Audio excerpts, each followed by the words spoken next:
Hello, everybody. Welcome along to your afternoon rabble here on the Rangers Rabble podcast.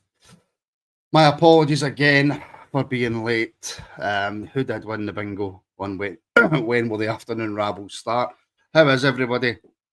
Happy Wednesday. Happy halfway through the week. Or is it like do you count Thursdays halfway through the week? Because there's 7 days, so technically it's like late. Anyway, that's not the question of the day. That is not the question of the day. It's quite an interesting question of the day because it's all about personal preference, to be honest. There'll be people who are probably shocked at some of the answers. There'll be people who go, yep, I absolutely 100% agree with that. But it's all about personal preference.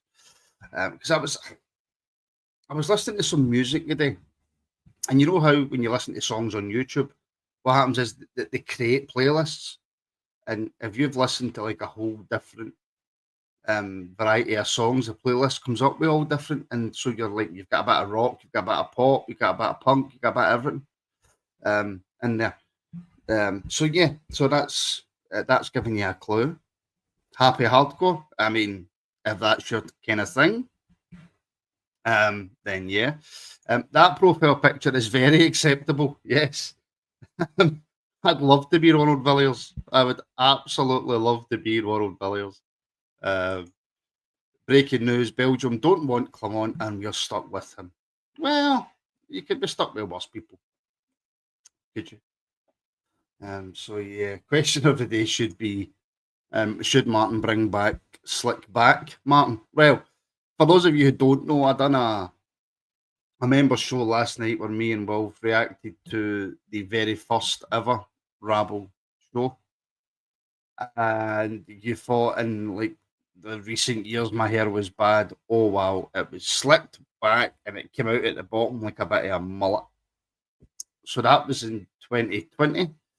What was that? 7 days ago now. We are 4 years old. 7 days ago. Which is crazy. But yeah, I'm still still traumatized after doing it. So am I. Believe me. So am I. And yes, I'm not a vampire. There's a lot of rumors going about that I was a vampire. But anyway, folks, it is time for this. Question of the day. Yes, the greatest video graphic overlay of all time is back again. And like I said, it is surrounding music today. And yes, I'm running late, but look, I'm still here, right? At least the show's on. And it was 3 minutes late, not 6 minutes late. But today's question of the day, and I expect your answers in quick time. What's your favourite band? It really should be who's your favourite band, not what's your favourite band. Who is your favourite band or singer? Do you know what? I'll change that. Band or singer. Because like I say, I was listening to YouTube and I was getting all sorts. I'll give you a listen. So I like Nickelback. But not my favourite. I'm just saying I like Nickelback.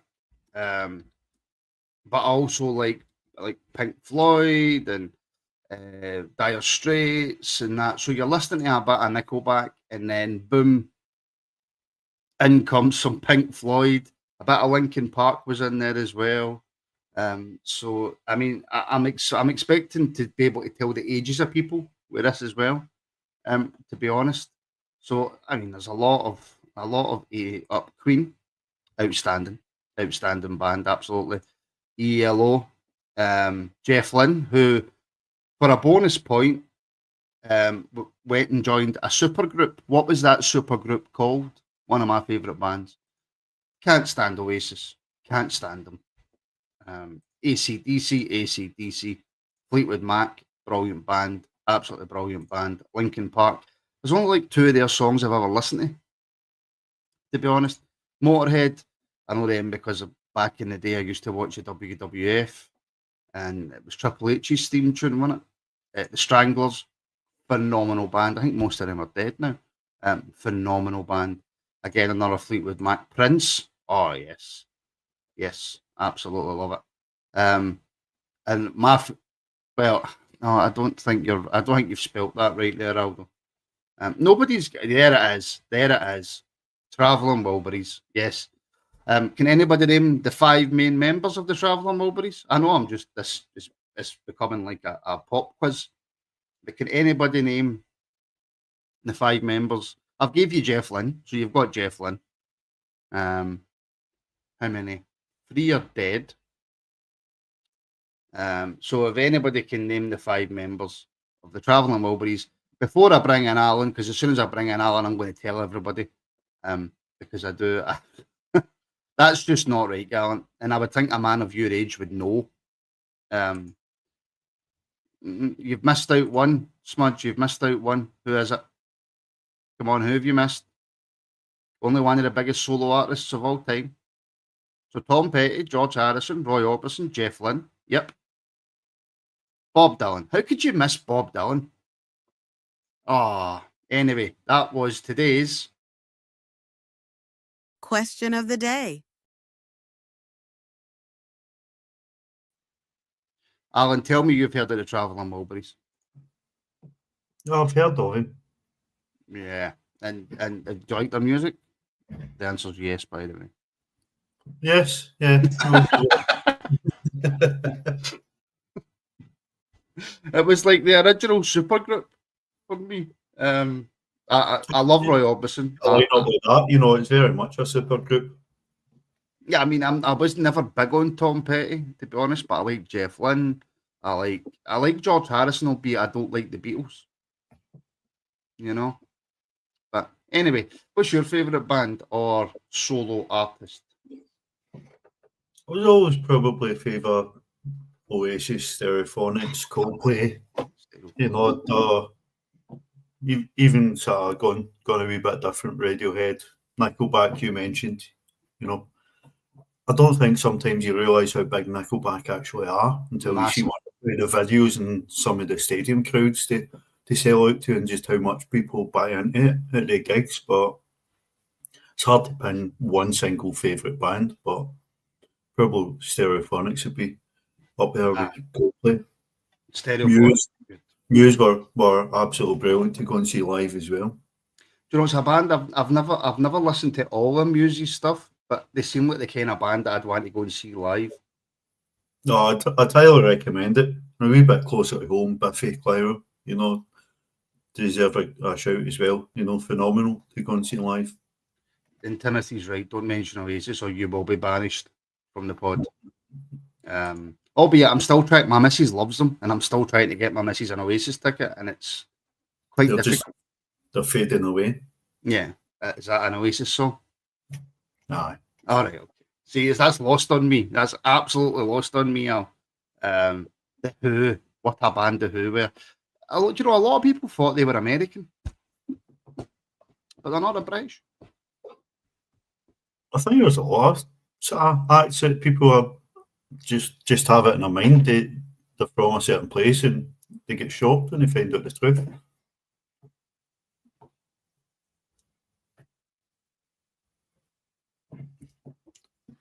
Few decent shouts for various different sort of acts in the comments. Couldn't write it, Alan. You know, you couldn't write it. Internet doing me dirty. Internet doing me dirty, Al. It's shocking. It's shocking. I think there's somebody watching who's cutting into my internet supply and turning my internet off. If I'm being honest with you. Look, keep getting your favourite bands. Some attention. Yes. Keep getting your favourite bands and solo artists in, and I will go on to today's Who Am I? Okay, I signed for Rangers in 2007. I played 44 games for the club, and I'm leaving it there. I'm leaving the first clue there. So I signed in 2007, and I played 44 games for the club. I know that's not the easiest clue to start off on, Al, but I just feel like if I say any more, I'm going to give it away. Yeah, it is. it's interesting always just to give a very basic clue and just see if anybody jumps on it to start with. You know, some of the guesses are quite random. You know, when you throw it just the one question and how many times he played for us before getting into their career. So I'm pretty sure we'll see some interesting guesses in the comments. Yeah, internet again. This is becoming a joke again. It's been fine for ages. It's been absolutely fine for ages. And it will do it again, no doubt. So let's try and get through this as fast as possible. So your first clues, where I signed for Rangers in 2007. 2007, and I played 44 times for the club. That's your first clue for the Who Am I? So yeah, Human League again. Great band. Absolutely great band. I want to talk, Alan, a wee bit, if I can, before my internet cuts out again, about something that Niels Coppin said in his interview. And it was about bringing ex-players back to the club in a coaching capacity. Now, immediately, my mind sprung to Barry Ferguson. He was obviously interviewed the last time, was it under Caixinha, I think? And Barry was interviewed. I genuinely think now the way that the club is and the way that the club's run, regardless of how well his coaching careers went, just for somebody like that to be in and around the football club, I think it's vital. Oh, I think it is, but I think we've all sort of spoke about. Is that not what Alec Ray's supposed to be doing? he's not Barry Ferguson, no, is he? No, he's not. You know, I think a lot of people have been disappointed that Barry Ferguson's no more involved in Rangers in the time since he's hung up his boots. You know, I think it's really important we get a bit more culture about the club.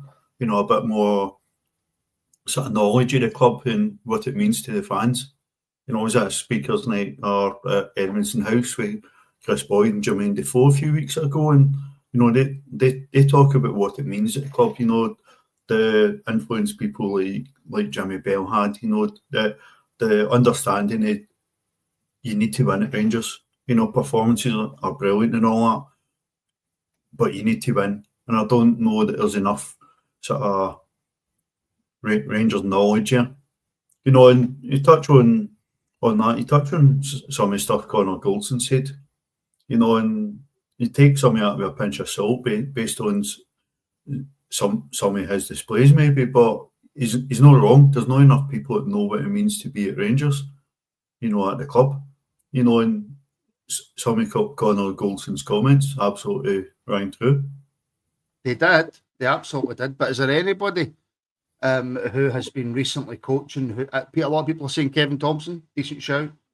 But in terms of a winning captain, in terms of somebody who was, I can't think of the right word, but he was the boss on the pitch. He took no nonsense. I remember watching a game, and we eventually scored from it. But I think Barry had the ball in the middle of the park, and one of the Rangers players was in front of him, and he just shoves him out the road. Actually, just physically pushes him, and we end up going on and scoring. I think we need some, and I take Timothy's point here as well. Look, he would cause a fight in an empty room. Players don't react to guys like that anymore. Maybe there's some truth in that, but I think we need somebody in there with a bit of fight. There probably is a wee bit of truth in what Timothy says. You know, you can't just go and scream and shout at everybody, but I think there is still a place in that for that sort of approach in football. But that becomes really key, that you actually get to know your players. You get to know the group and understand how players react. You know, one of the biggest fallacies in sort of managing people is you've got to treat everybody the same. You know, absolute nonsense. You'll not get results treating everybody the same. You need to understand, you know, the nuances of different people and how you get the best out of them. You know, Barry Ferguson, you know, what an example. You know, I certainly will follow it with people, but Barry Ferguson knows what it's like to come through the youth setup, you know, and actually go and stake a claim in the team. Barry Ferguson walked into that team as a young boy, you know, came through the ranks, puffed out his chest, held his head up high and demanded that he was going to play for Rangers. And he demanded that by his performances on the park. So, absolute brilliant example for the young boys coming through it. Some we obviously want to see more, we want to develop. You know, it's part of the sort of much talked about player trading model and all that, develop our own players, sell them on at a profit, and players that have came through. I don't know if Alan Harton's done any sort of coaching, but he's obviously followed that path as well. He's come through the youth ranks, been a star for the first team, won a lot of trophies, knows what it takes to win medals, and knows what it takes to go and get a big money move. So Neil McCann, Christian Daly, see these guys in the comments. I don't know if maybe some are for the who am I, but absolutely brilliant knowledge of football, these guys, and we need to tap into the ex-player sort of market a wee bit more. Yeah. I know it can just to go and try and put guys in and maybe try and it looks as if you're trying to placate the fans and play to the crowd a wee bit, but I think you need far more sort of Rangers DNA in there. And I think Barry Ferguson brings that, but look, Red Monkey Blue 72. Not sure how we can move forward as a club, always linked to the past. I agree with that in terms of players, Alan. I have 100% agree with that. Where I don't agree with that is when you're looking at coaches or mentors or having just people around about the club who know the club and can get foreigners, for example, up to scratch. And so I get that, how can you move forward if you're always linked to the past? But in a coaching capacity, I don't think there's anything wrong with it. No, definitely not. And I think you've got to be able to bring in sort of fresh sort of knowledge and ideas from outside. But if you're just relying on people coming from outside, they simply just don't get it. If you don't get that, if you're at Rangers, it's a cup final for every team that you play against in Scotland, you're really struggling to start with. You're really struggling. Paul Gwynn, look at his CV when he came in. He didn't understand that it's a cup final for every team that plays against Rangers. And if you don't match that intensity, then you're in bother.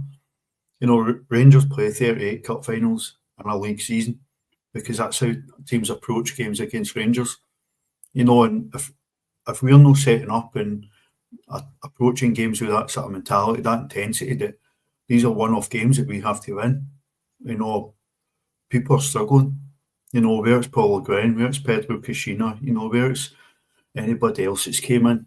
The manager's seat's been far too much a hot seat in the last sort of 20 years, and that has to change, and that has only got to change with a far stronger mentality at the club. We'll be back in 30 seconds. New Leeds Electrical. To our customers, we are accommodating, top lads, exceptional, fantastic, innovative, reliable, professional, trustworthy, professionals. based in the North East and carrying out work throughout Scotland. Join our list of happy customers. Contact New Leeds Electrical now on 01779 487 261. There we go. A massive thank you to New Leeds Electrical for sponsoring the Rangers Rabble podcast. The professionals, New Leeds Electrical. There you go. I want to bring up this comment out. In fact, I'm so busy. Try to keep everything going. The second clue for the Who Am I? Second and final clue. I'm making it tough on you now, folks. I'm with you all getting it. So the first clue was I played 44 games for the football club and I signed for them in 2007. I scored 13 goals. Don't know why I went all. But I scored 13 goals. I won one league cup, and one Scottish Cup. Who am I? So I signed for Rangers in 2007. I made 44 appearances, scoring 13 goals. I won one league cup, and one Scottish Cup. Who am I? That's all I want to know. Who am I? That's it. I want to bring up this comment, Alan, from Gallant. We're under this illusion.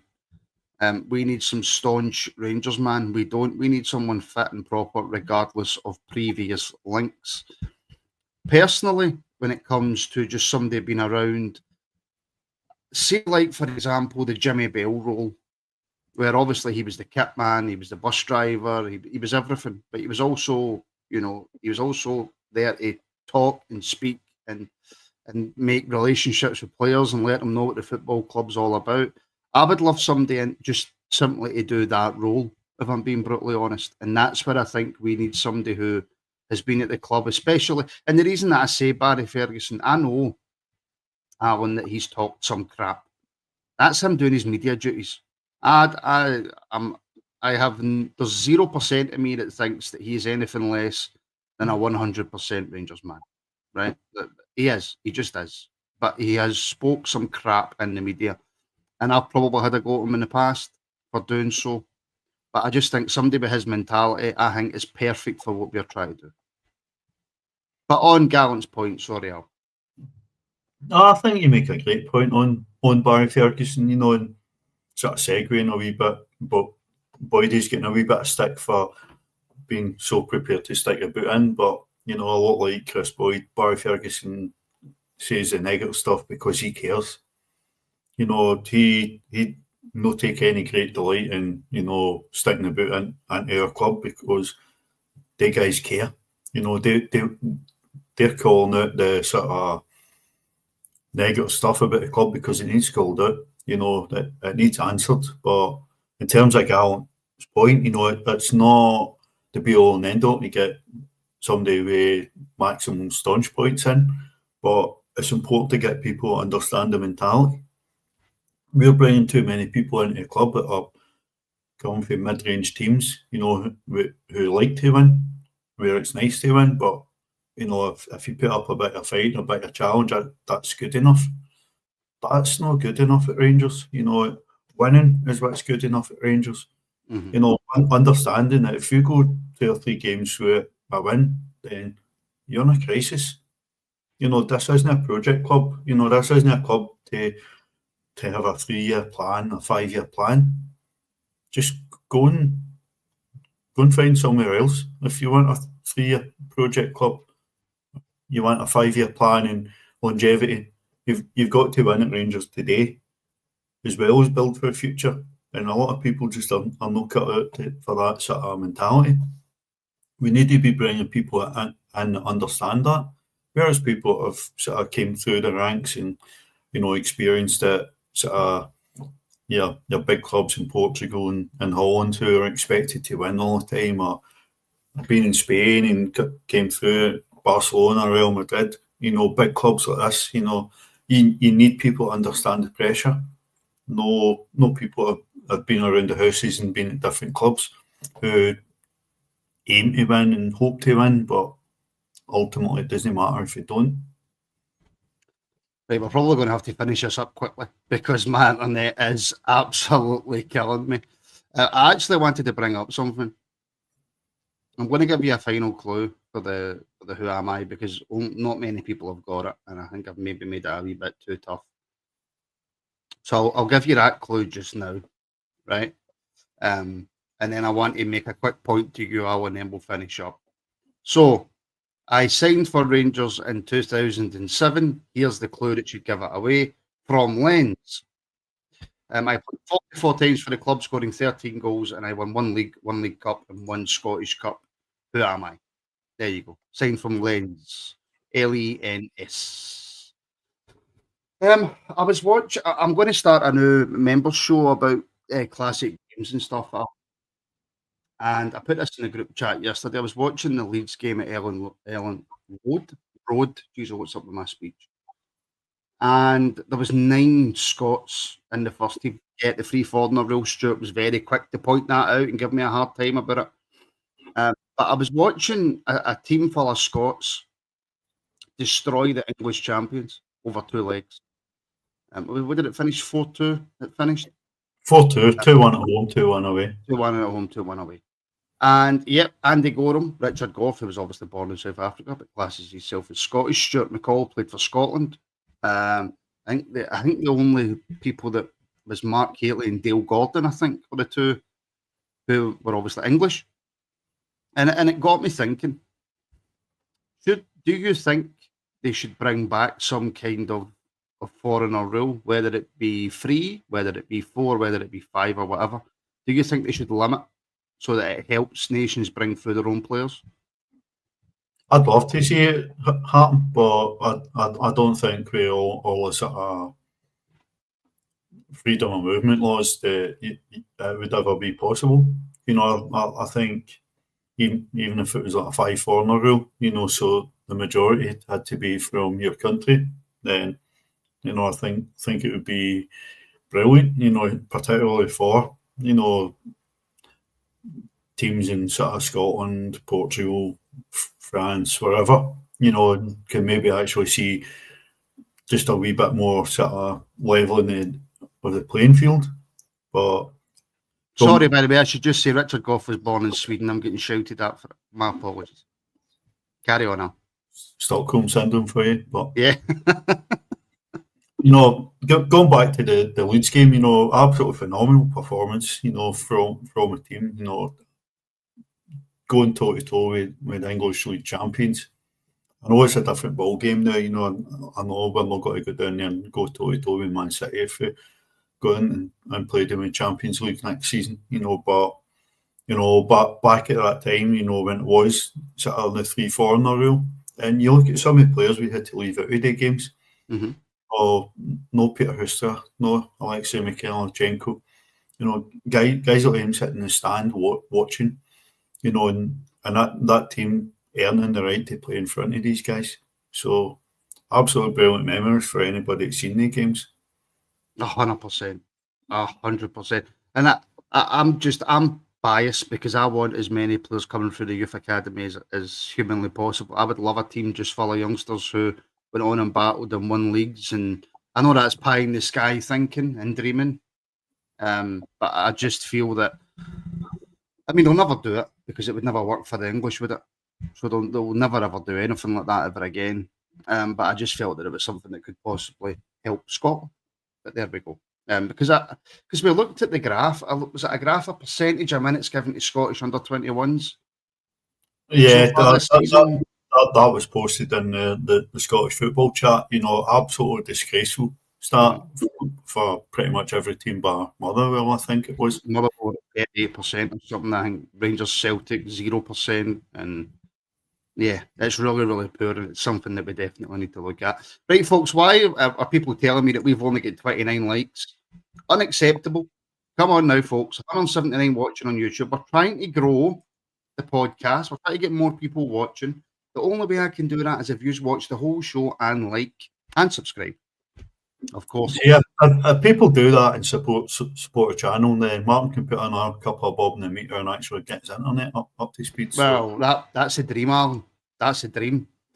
Bluebells are blue. Thank you so much. You have gifted 5 Rangers Rabble memberships, which have went to Pacer, David, Ross McLaren, Der Hammer 1872, and Richard Purdy. So congratulations, guys. Remember, if you have a gifted membership, you cannot join the Discord group. You have to renew your membership before you get access to the Discord. So the Who Am I, Al? Who was it? Who was the Who Am I? Sniper was the first one I saw in the comments to get it right, so it was Daniel Kuzan. Absolutely. Alan Neil wasn't far behind. That was the only 2 that got it before I gave the 3rd clue. That was the only 2 that got it, so fair play to both. And then, of course, Brian comes in trying to pretend that he knows. Geordie got it. I was surprised at Geordie. I thought Geordie would have got it a bit earlier. Jock Blue, eventually. Malaga Lalala, he got it. She got it, I don't know. And you never said Kuzan first, Gallant, because I've looked back and it's not there. So try to get a gold star, try to copy Aldo's work.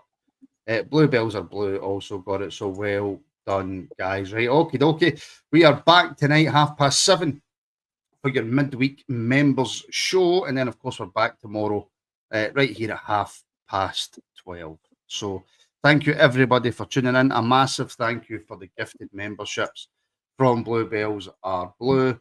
Thank you to everybody who's been following us on all the socials and signing up as members. And thank you to New Leeds Electrical for sponsoring the show. And thank you, Alan.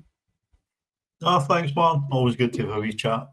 A wee half an hour chat on a Wednesday.